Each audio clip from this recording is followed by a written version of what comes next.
Namo Bhagavate Vasudevaya. Om Namo Bhagavate Vasudevaya.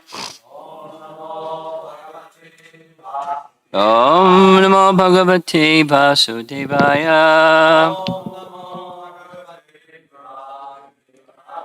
Canto 7, Chapter 10, text number 6. Aham tvakamas tvad bhaktas tvam cha swamyat na pashrayah nanyate havayor arto rajasevakayor iva. Aham tvakamas tvad bhaktas tvam cha swamyanya pashrayah nanyate havayor arto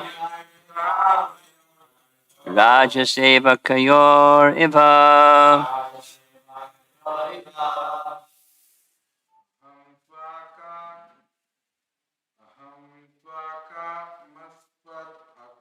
Aham tvakamas tvad bhaktas tvam cha swamya napashrayah nanyate havayor arto rajasevakayor iva.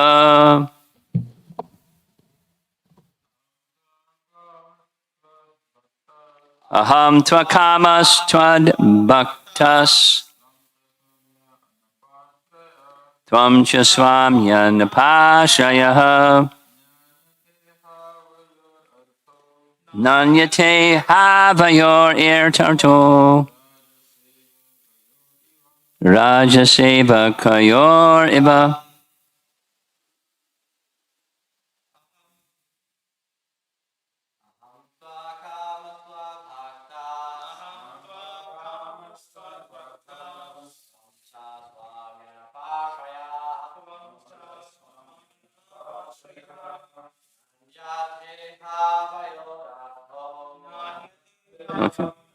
Okay.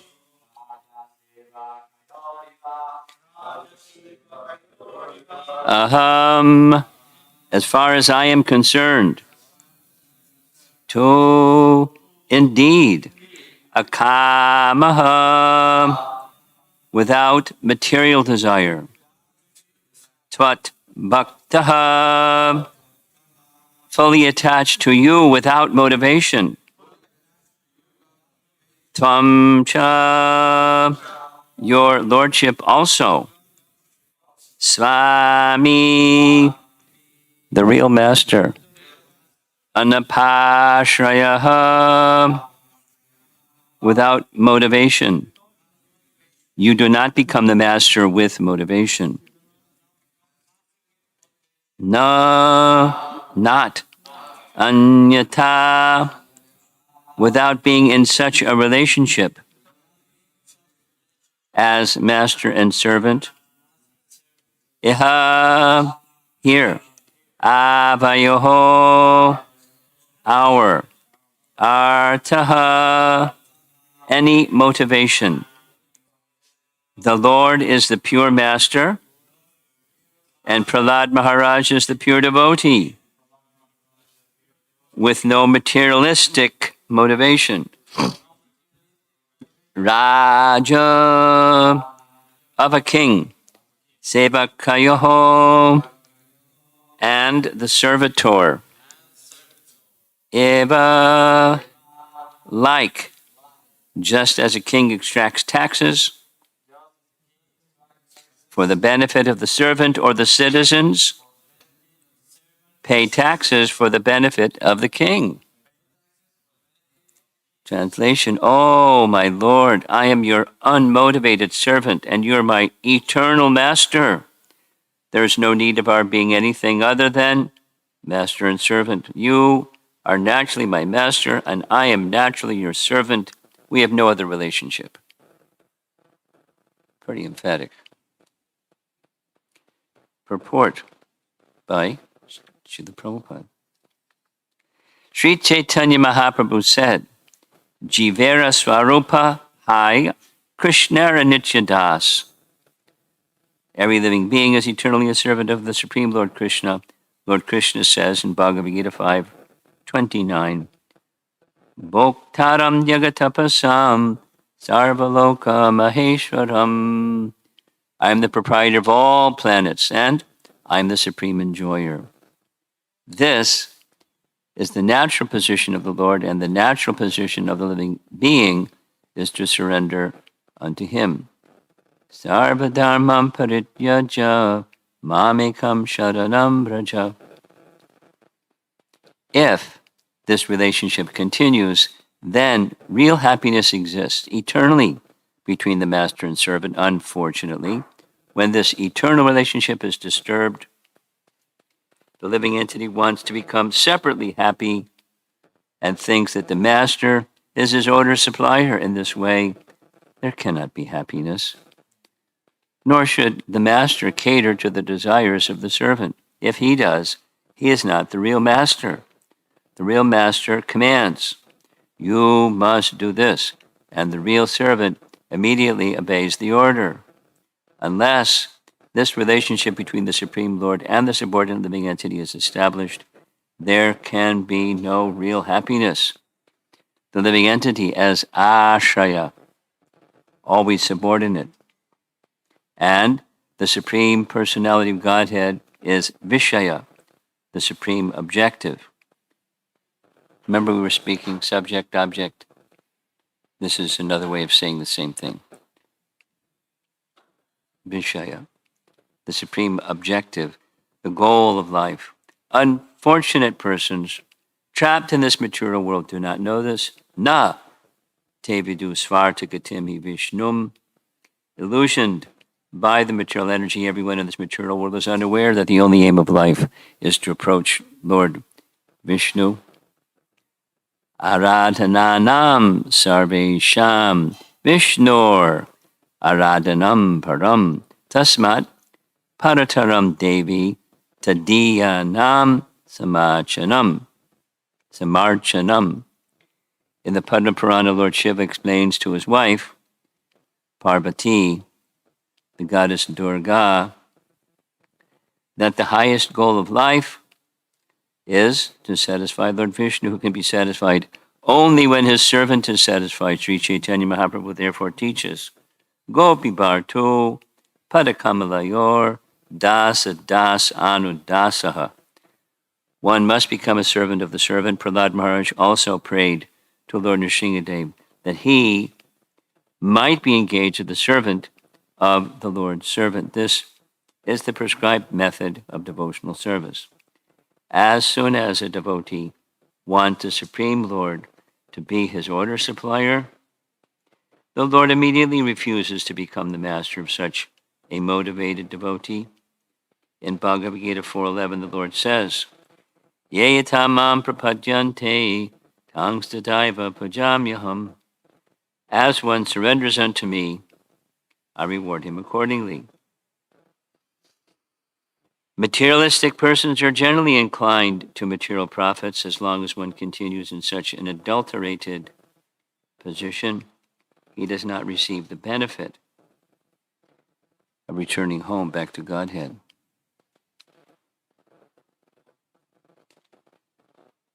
Yesterday I read to you this little passage from Hari Bhakti Vilas, and I went back and double-checked, and I want to correct something that I said yesterday. I said yesterday that the occasion of Vasudev, the son of Vasu Sharma, the Brahmana from Avanti, was that he inadvertently observed Ekadasi. So the edit correction is, inadvertently he observed Nrsinga Chaturdasi. I mean, similar, but it's not identical. similar means, like this discussion we had of what does auspicious mean. So Ekadasi is certainly auspicious, and Nrsimha Chaturdashi is certainly auspicious, favorable for spiritual activity. Oh, I've got to do this so they can see. So you can't. I have to be unseen by you, but because this has got to be up so people can see them.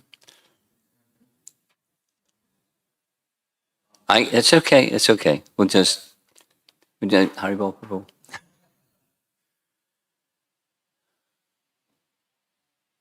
Because auspiciousness, this or that. Now, there's certainly differences between this and that, but auspiciousness, by observing a proper vrata for Ekadasi, or auspiciousness for observing a proper vrata for Nrsimha Chaturdashi, they're quite the same.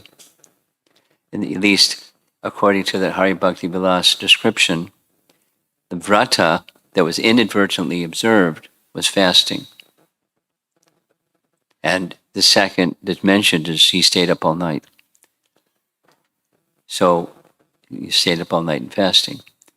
And that's a similar kind of practice that can be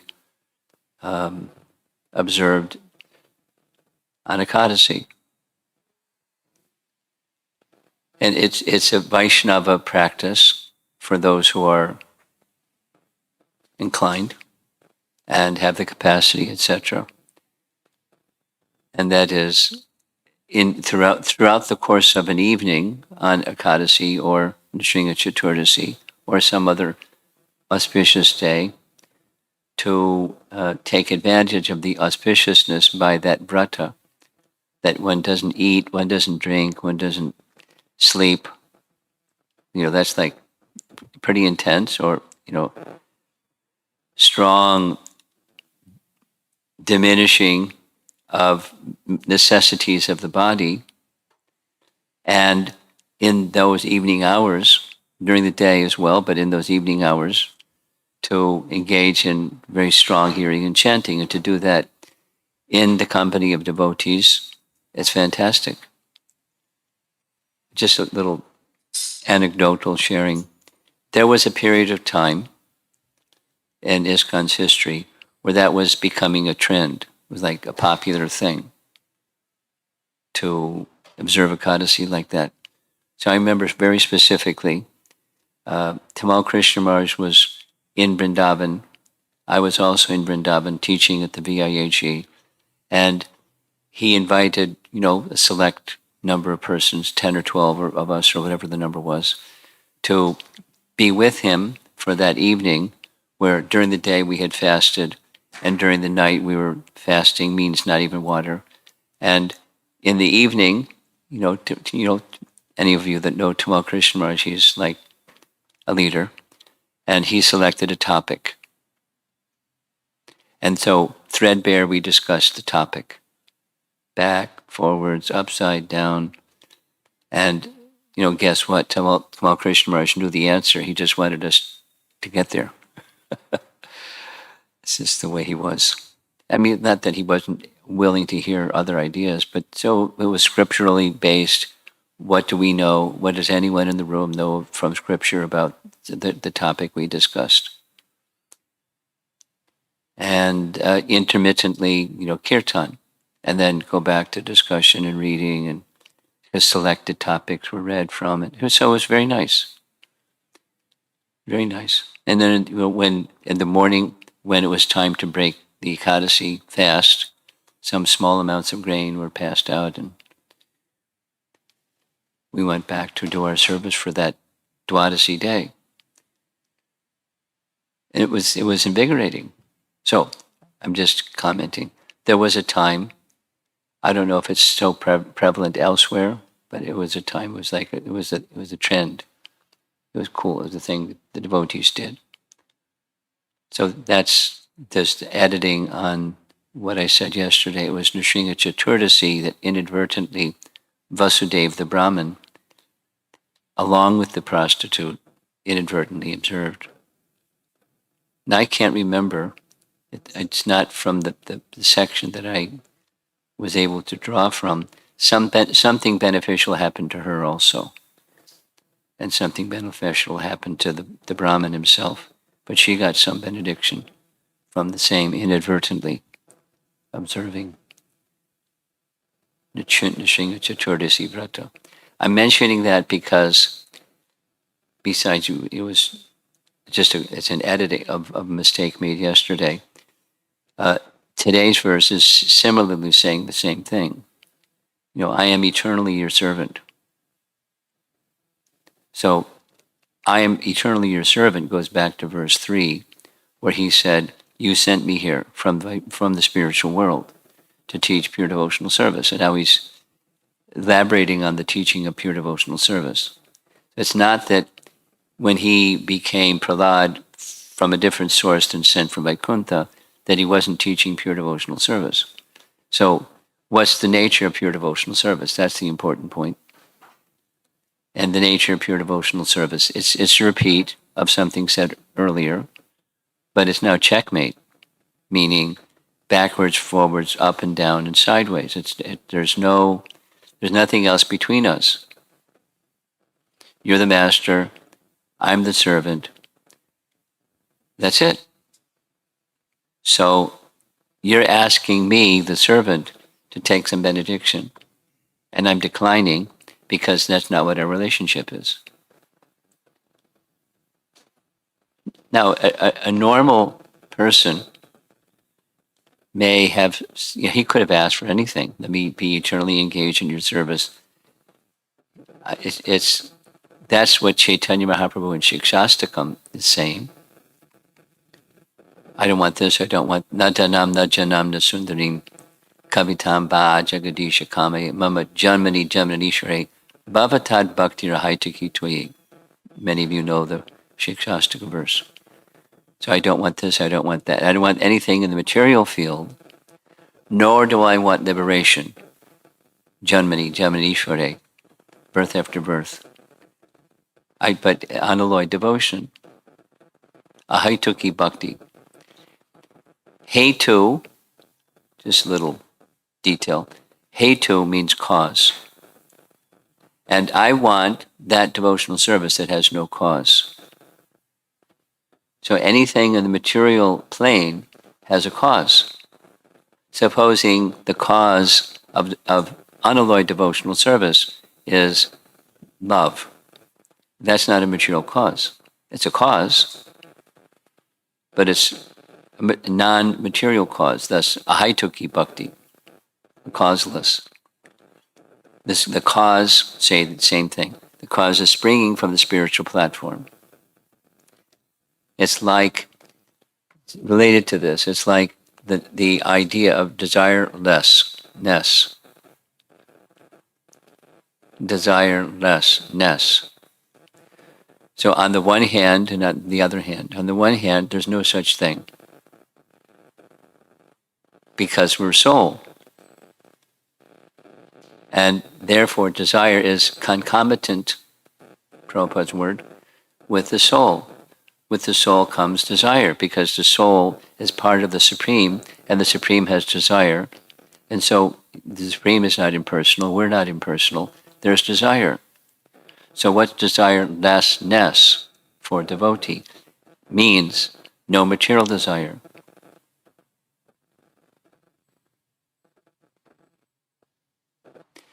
I'll say the same thing in a different way, just expand it a little bit.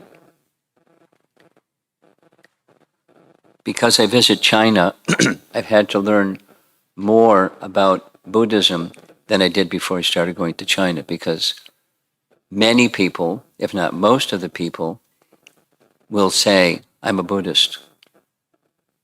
Even devotees, that their background is, just like a lot of people in America, their background is they're from a Christian family.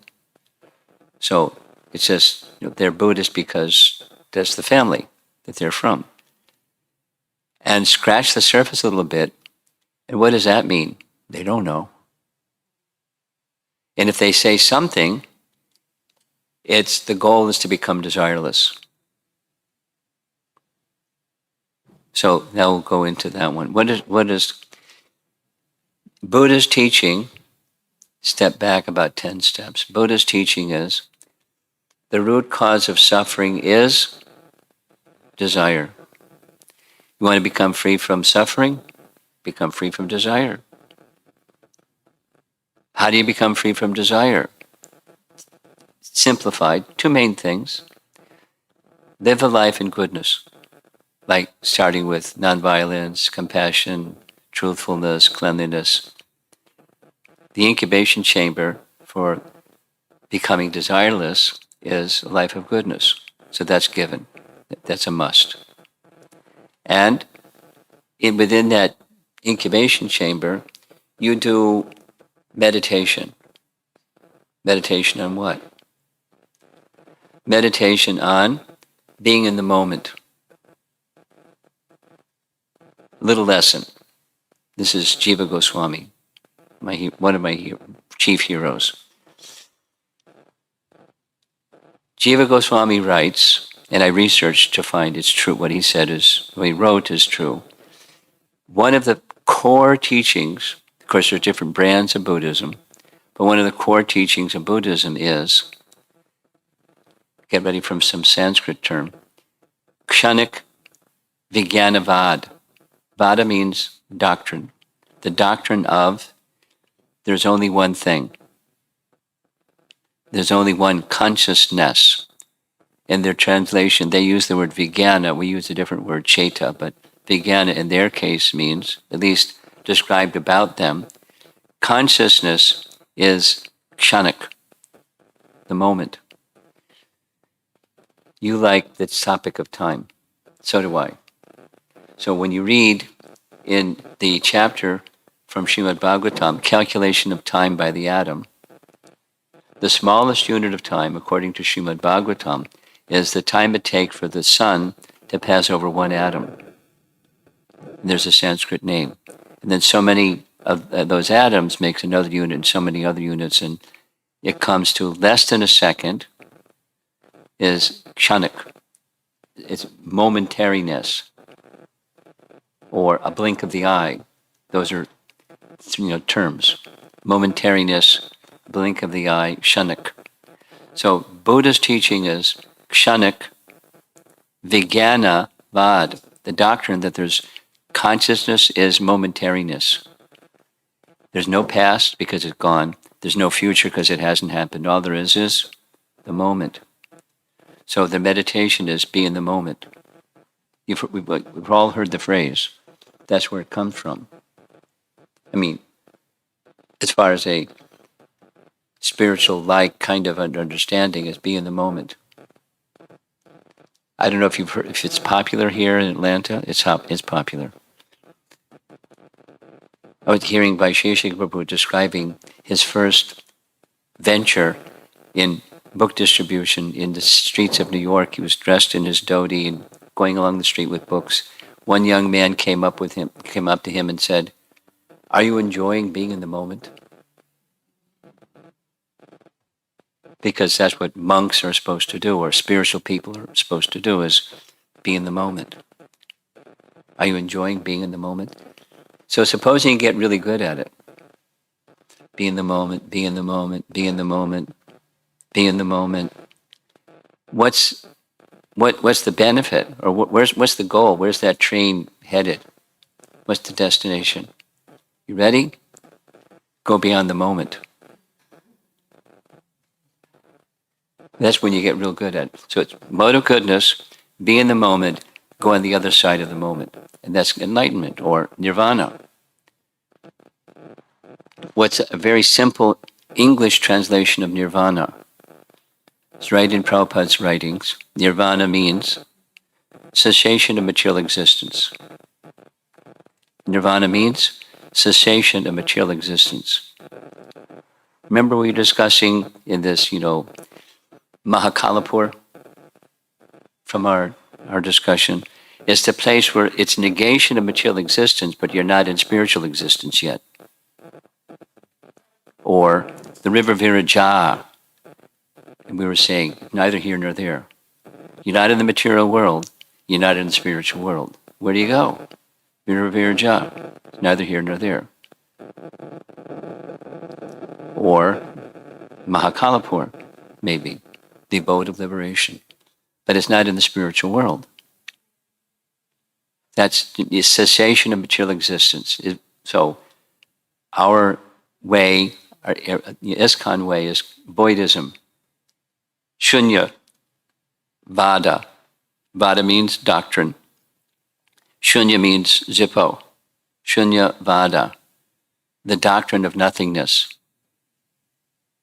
Cessation of material existence, nirvana. These are all like synonyms. Voidism. And the goal, cessation of suffering. Method, be in the moment, and then go beyond the moment. That means consciousness is annihilated because consciousness is in the moment. Kshanik Vijnanavad. I'll get back to the purport shortly. I just find it interesting. Because our culture is being influenced. Devotees may also have a notion, like when you're chanting, you should be with the holy name, be in the moment. And if you're not in the moment, your mind is in the past or in the future. So be in the moment. What you're doing is you're associating with Krishna in the moment. So step back, and the Vedic teaching or the Vaishnava teaching, our teaching, is the root cause of suffering. There's a different word, ignorance. Because ignorance covering the living entity that has desire produces ignorant desire. And when there's ignorant desire, there's ignorant activity. When there's ignorant activity, there's karma. When there's karma, there's suffering. So, solution? Knowledge, the antidote for ignorance. And then there's different kinds of knowledge, and so forth and so on. So transcendental knowledge is, the ideal of transcendental knowledge is to know Krishna. And when you know Krishna, you're beyond suffering. Supposing you get stub your toe, that hurts.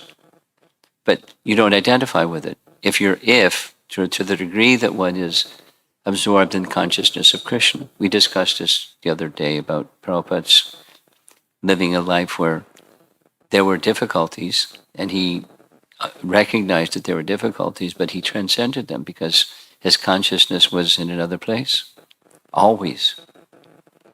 So that's where our train is going. Knowledge that arises from bhakti. So when we're reading Srimad Bhagavatam, it's not for the purpose of cultivating knowledge. It's for the purpose of clearing the covering of ignorance and awakening our attraction for Krishna. Same as all this other discussion we had about Lord Shiva. Clearing away ignorance and awakening our attraction for Krishna. So back to the verse. There's nothing between us. You're the master, I'm the servant. And lots of verses that Prabhupada covered in the course of his Bhaktivedanta purport, repeating essentially the same thing. Jiver Svarapaya Krishnera Nichidas. Lord Chaitanya's teaching. Who are you? Who are we? We're the eternal servant of Krishna. Kiva Vipra Kiva Nyashi Shudra Kenyanoi. E Krishna Tattvaveta Se Guroi. So who I'm not is the upadhi, and who I am is the servant. So that this is one of the ways this Prahlad Maharaj teaching in these set of verses, chapter 10, early in the chapter, he's teaching pure devotional service. So when Rupa Goswami is taking, what's the teaching of pure devotional service, because we've heard it a few times already, anyabhilasha to shunyam. What abhilasha is desire. But it doesn't mean you become desireless in the sense of no spiritual desire, because that's the second half. There's a spiritual desire, but no material desire. And there's these two broad categories, karma and gyan. Anya abhilas shunya, same shunya.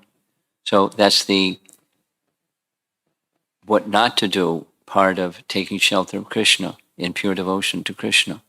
We don't take shelter of attending Bhagavatam class or doing the things that we do in our lives, in lives of devotion to Krishna, to get good piety so we can prosper and enjoy. No. In the purport, Prabhupada is discussing there are persons that have that aspiration. It's natural. Conditioned life for one who's embodied is natural, perfectly natural. Now, what do you do with that which is perfectly natural? We were discussing this a little bit. You try to connect that which is natural with Krishna. Like Caleb asked a question yesterday, how do you engage anger in Krishna service? That was one of your questions. So there are, you redirect everything. And the starting of redirecting everything is what's the mission of life? And you invest yourself in the mission of life, and then whatever arises due to our conditioning, we direct it towards that. And otherwise, we don't act on it. There's a place for anger, but it's not, somebody said something mean, so I become angry and I get stuck on it. That's not the right application. That tendency may be there, the body or the mind. And then some inconvenience or some disturbance or something, and I become angry. So that happens in conditioned life. What do we do in devotional life? As best we can, you hit the reset button. You go into a pause mode of goodness space, because that's the incubation chamber, and you remember who you are. You don't forget who you are. You remember Krishna and don't forget Krishna. What's the phrase in Sanskrit? You always remember Krishna, never forget Krishna. Who knows?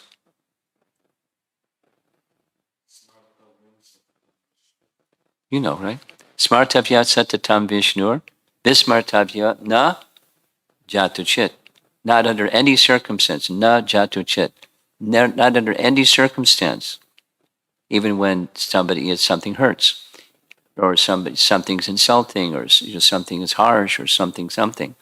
Not under any circumstance. There's no cause that can disturb bhakti, pure bhakti. There's disturbances, and it goes onto the meter, the screen that says, that was insulting, or stub my toe, it hurts, or like our discussion, Prabhupada had an abscess tooth, so he wasn't unaware, but he wasn't identifying with it. Why? Because he was identifying with his position in relation to Krishna. So we're not there yet, but that's the direction to move in. The shelter in Krishna. That's Prahlad's teachings of pure devotional service. Even when there's inconvenience. Now, we don't have to go out of our way to find inconvenience or something unpleasant, or whatever is going to come is going to come. Good fortune, ill fortune is going to come. And when it comes, the good fortune or the ill fortune doesn't change the course of our life, because if you're a devotee, you may get. We spoke a little bit, I remember, the other day. Jad Bharat, when Rahugana was double time insulting, for a moment, his mind became disturbed. And then very quickly, he readjusted. And then he spoke transcendental knowledge. He spoke, this is nice. He didn't speak anything to anybody. He was acting as if he was dumb, dull, jada, dull. But that was to keep himself in this distancing himself from duality. He chose, my understanding of, he chose to speak to Rahugana not as an outlet because he was insulted, but because he understood behind the arrogance and pride of the king, he was actually a great personality, which played itself out very quickly. In other words, he was selective about who he spoke transcendental knowledge to, and he had a good selection. Marugana was very qualified to receive. I mean, he didn't understand. He said, "I didn't understand all of what you said. Could you say it again?"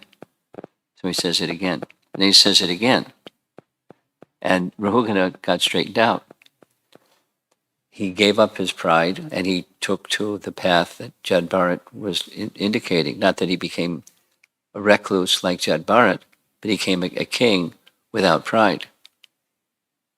He was doing his duty, his swadharma, but now without the mix of nastiness or contamination, by the grace of Jad Bharat.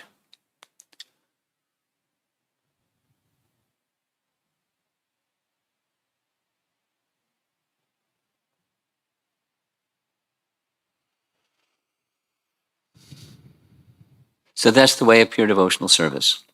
There's more verses coming. I won't be here with you for those more verses, but it's a very nice lesson.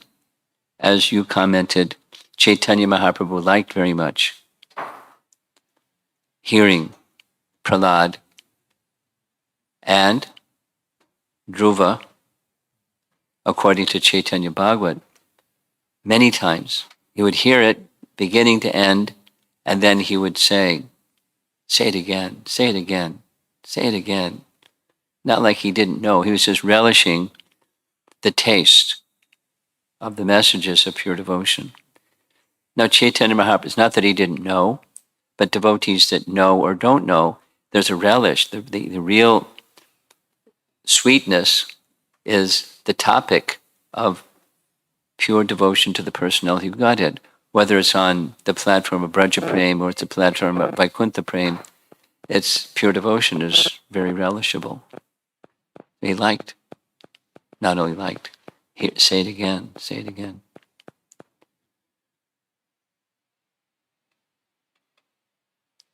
Some of you in the room are newer devotees. Some of you in the room have been around for umpteen years. And say it again, say it again. It doesn't become stale. It's not like, one of Prabhupada's favorite examples is sugarcane. Now, we don't have much experience of sugarcane here in the West, but in India, it's very common. In India, along the side of the road, quite commonly, there's a little hand cart, pushed cart, and there's a cranking machine, and they put the long sugarcane, looks like bamboo, but it's not bamboo, it's sugarcane.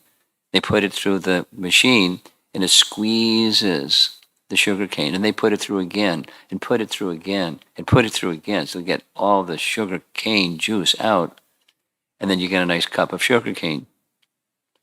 And they cast to the side the cane that has all the juice taken out. Now, supposing somebody comes along and picks up the cane that was cast to the side, there's no juice. And material enjoyment is like that. People want to squeeze out and then do it again and do it again. They do it again and again, again and again, although there's no juice. There's something. The first evening that I was here, we discussed this nice verse from the first verse of Krishna's teaching to Uddhava in Uddhava Gita, chapter 8, I think it is, first verse. And Krishna says, I'm going to end with this, so get ready for an abrupt halt. Krishna says to Uddhava,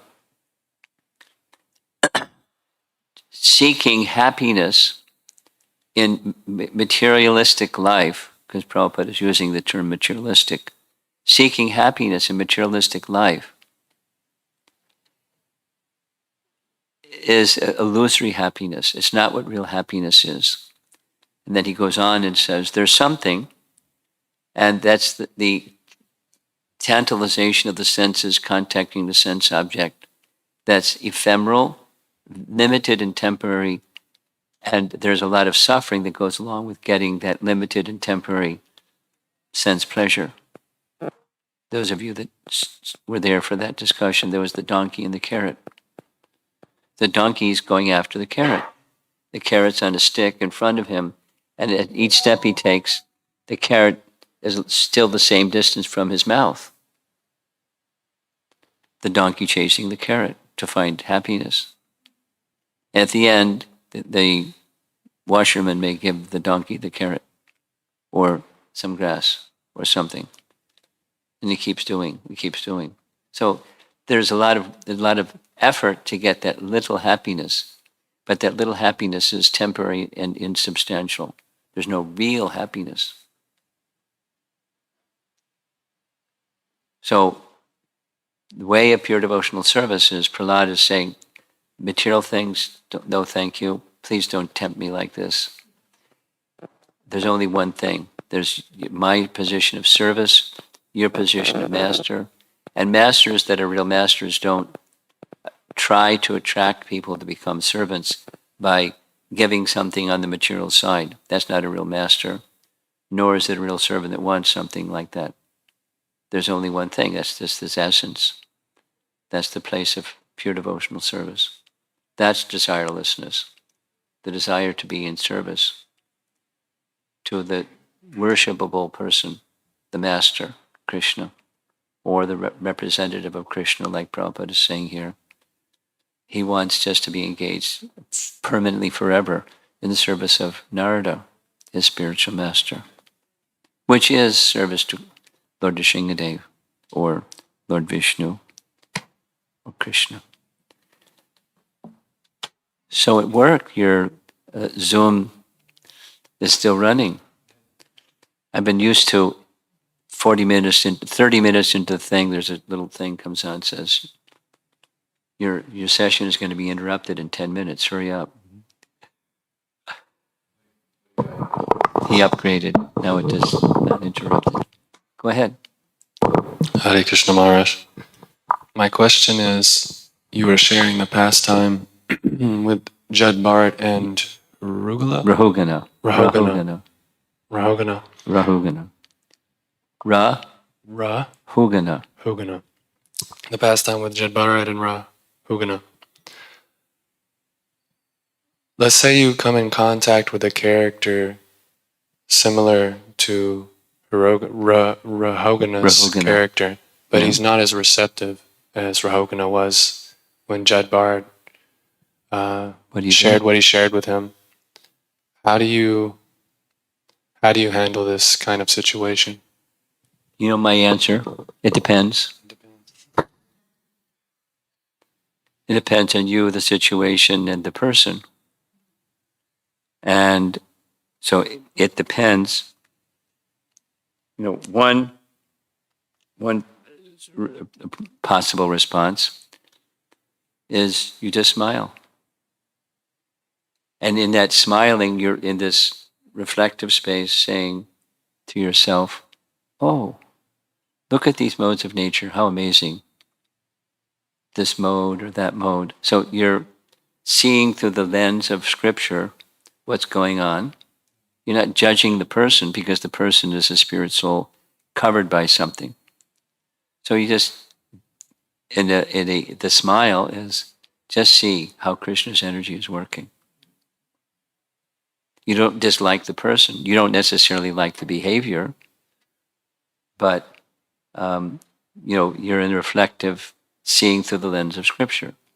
And then you can think, in what way can I be of service to this individual? Now, one of the things may be just walk. Another may be to say something. That was interesting. Or, it depends. So, but the mood is mode of goodness and service. And appreciating how wonderful Krishna's energies are working. So how to best serve this. So if you don't have an answer to the how best to serve this person or in this circumstance, that's okay. But you're in the right space. You're in the right consciousness. Because that's who you are. We are servants. And how can I be in service to Krishna in this circumstance? So, like with Jad Bharat, he did a number of other things in other circumstances. He just tolerated. He didn't even indicate that he was alert to what was going on. His brothers insulted him. Anyway, so many things are possible. So it depends on the circumstance. But don't depart from the mood of service, and that's you're protected from the material energy by the spiritual energy, by being who you are in every circumstance. And minimally, we're servants.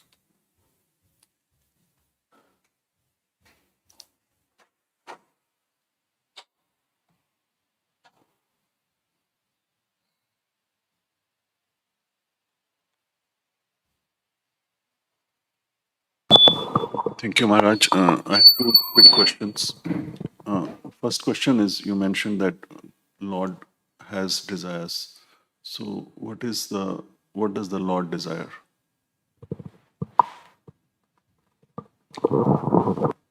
Well, it depends. I mean, what is desire for us? That's what you're asking?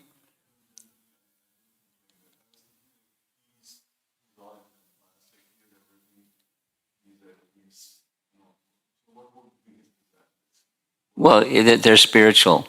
He wants us to be happy. And he wants to be happy in loving exchanges with his devotees. So there's persons that aren't devotees and the persons that are devotees, and he's enjoying loving exchanges with his devotees. And then there's different devotees of different levels, so he's enjoying loving exchanges with those who are his devotees. That's his happiness. That's what he wants. And then there are those that aren't, and he wants them to become devotees so that they can be happy.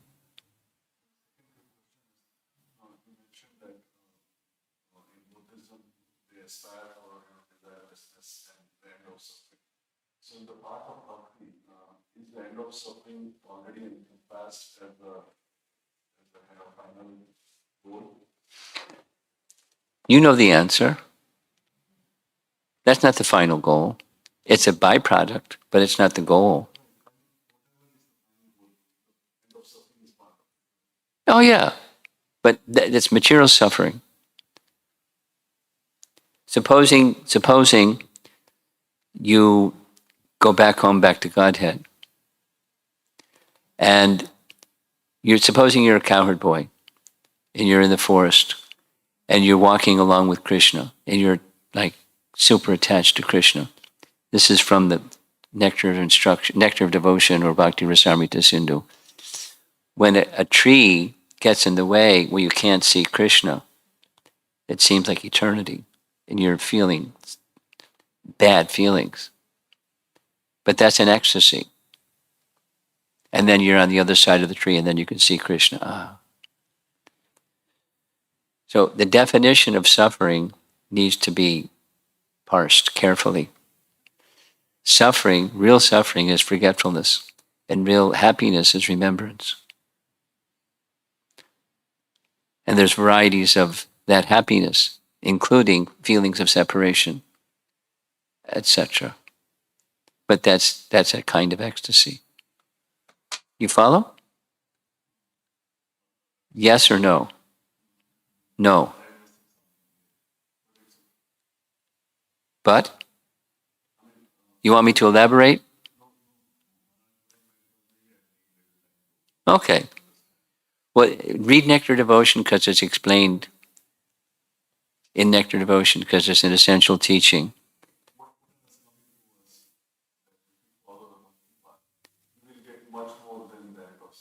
Yes, yes, that's for sure.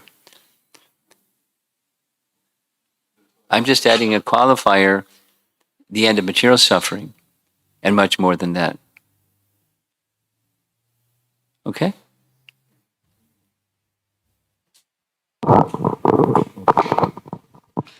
Marge, I have two questions. One is Prahlad Maharaj is very clear that he is a servant and Lord Nrsingadev is the master. That's right. So, are we to understand that he is in Dasyaras? Because he's quite emphatic in this situation. Yes. Okay. My follow-up question Yeah. is in the 5 rasas, and we see that all the other rasas, Sakhya, Vatsalya, Madhurya ras, how do we gauge what level of those rasas are fundamentally Dasya ras, the mood of servitude? Is that the primary foundation of all Yes. the rasas? Of the 4 rasas, yes. And it's the primary Yes. foundation? And then add and then add and then add. But it's the primary, it's the foundation. Is there any measurement of percentages on this? No. Of course. There's gradations. Would you mind to elaborate a little bit more on that? Well, amongst those who are servants, there's some who are very intimate servants, more intimate than others. Now, let's take the classic. Now, this is not Krishna Bhakti, but Hanuman is taken as the classic servant. And, there's only one thing, it's service. And then what about, that just because of speaking Ram Katha, what about his brothers? They're servants, and there's a friendship of brothers. So it's layers, and there are others that have sumantra. Anyway, without going through, there's degrees of the mood of service and the degrees of the mood of intimacy and friendship. So there's gradations. Intimacy of service or intimacy of the mood? Both, because the service corresponds to the mood.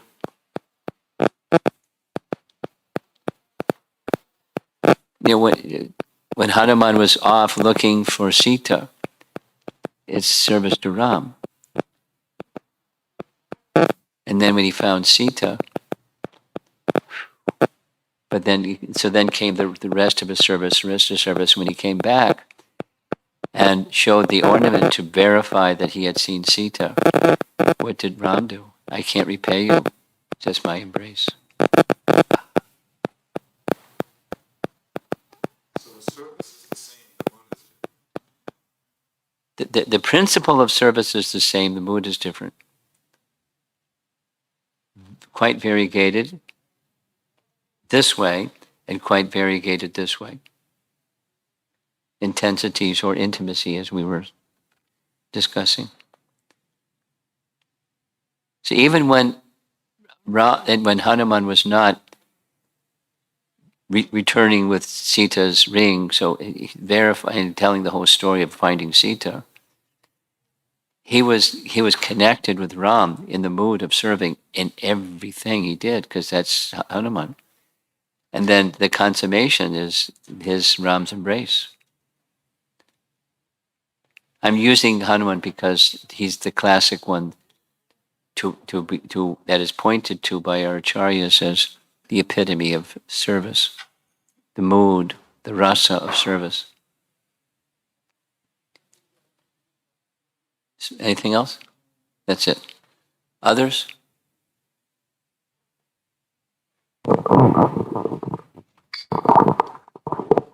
So, when you mentioned the point about spiritual suffering, so how do we distinguish between this material suffering and spiritual suffering while in the bhakti practice? Like, Who is at the center? That's how you evaluate.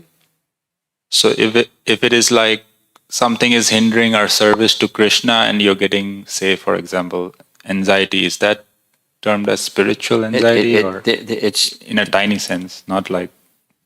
Let's start with an assumption that we're not pure devotees. Yeah. That's for So sure. there's generally speaking, for us who are not pure devotees, there's a mix. Mhm. And some of that mix is Krishna is at the center, or the person who we're serving, the person who we're serving is at the center to a degree. And in the mixed, to a degree, I'm at the center. So pure devotion is, there's only one. That's what Prahlad is saying here. So for us who are practicing sadhakas, and there's some interference in achieving our purpose of service, there's going to be a mix. And how you evaluate how you're doing is to the degree to which Krishna's happiness is everything. Not the inconvenience that I have to undergo, but that Krishna's happiness is everything. That's how we assess. I mean, what your experience is what your experience is, but to evaluate the experience, that's the barometer. And there, in the stage of pure bhakti, my inconvenience is insignificant. I acknowledge it. Let's take Prabhupada. He acknowledged, oh, we got a hand up from somebody in the online group. I see a hand up. Okay, there's somebody here, and then I'm going to come over to you, okay? Go ahead. Hare Krishna Maharaj. My question is, when we are in, for instance, in book distribution, and Go ahead. we are, like chasing people. Hey, please check it out those books. And Fine. very excited to grab people. Yes. To engage So what's them the in question? devotional service. My question is, because sometimes we although we are not qualified yet, in my case, to preach, we are Extending forced. anyways. Yeah, we have to do anyway. Just sometimes, this is a service to them, to the jivas in general, or is service to spiritual master and Krishna? Why separate?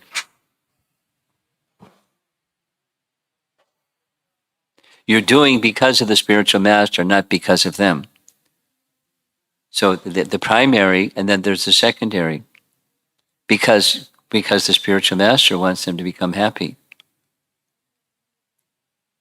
And you may not have deep, profound realization like Prabhupada did, but that's why he wanted. That's why he wrote his books. That's how he lived his life. Sarve sukhi no bhavantu. Everyone should be happy. Okay. Disregarding What? and disregarding when you are in the street and you tell them about the books to the people and they say, no, I have my phone, I read on phone. Do you think it still is needed to distribute books, or Of course. the content is more important? It depends on you. It depends on your intelligence, depends on them, depends on the circumstance.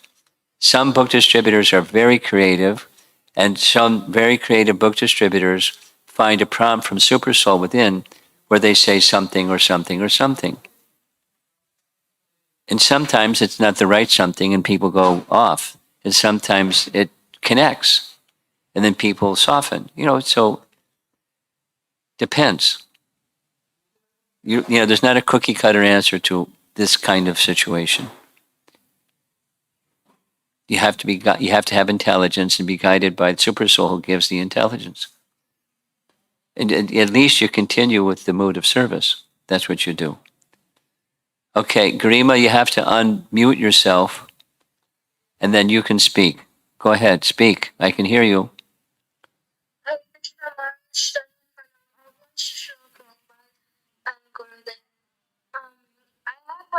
have a question that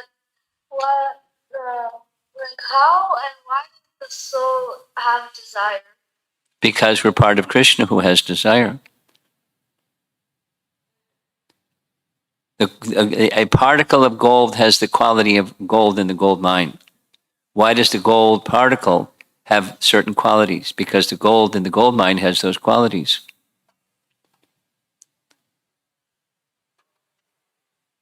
Yes, Maharaj. Thank you so much.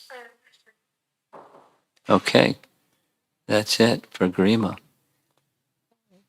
Last call in the room, and we're moving on. Srila Prabhupada.